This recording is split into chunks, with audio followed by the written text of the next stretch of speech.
Glory to God forever. My name is Benjamin Justice. It's a great honor to know you're watching this video. And yesterday I was talking to my friend and she was sharing a testimony of how God gave her a new job with me.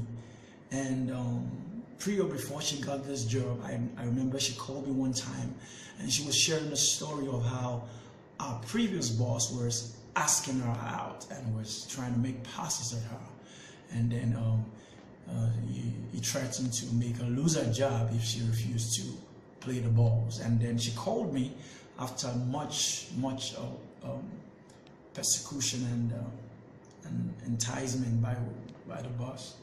And she told me, and I remember telling her that God will not send you into a job that will break his rule, you know.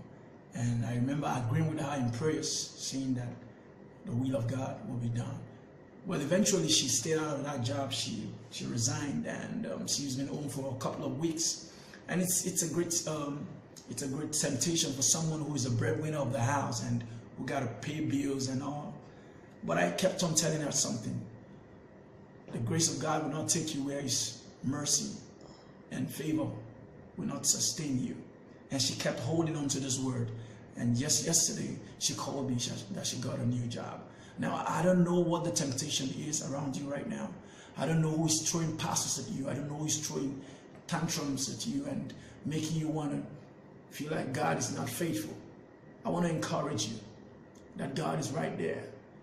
If there's a temptation that seems like God is not there, it's about time you have a rethink.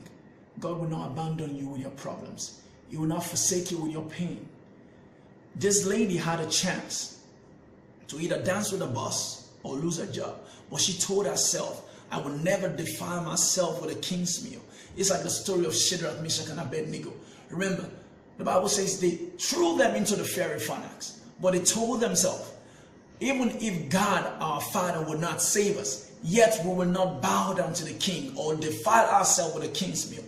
Also the story of Joseph. The Bible says Joseph said, how can I do this great thing and sin against God? God forbid.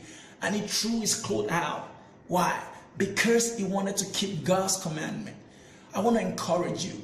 You're not alone in this temptation. God is aware. Don't, because of your temptation, be rebellious to your Creator. God will not condone such. Return back to Him in prayer and watch Him do the unthinkable for you.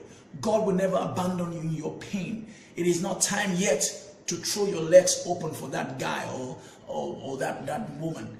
This is the time to go back to God in prayer and trust Him for a testimony. I trust you have a great week, and make sure you share the testimony, because God is going to give you a miracle regarding that temptation. God bless you.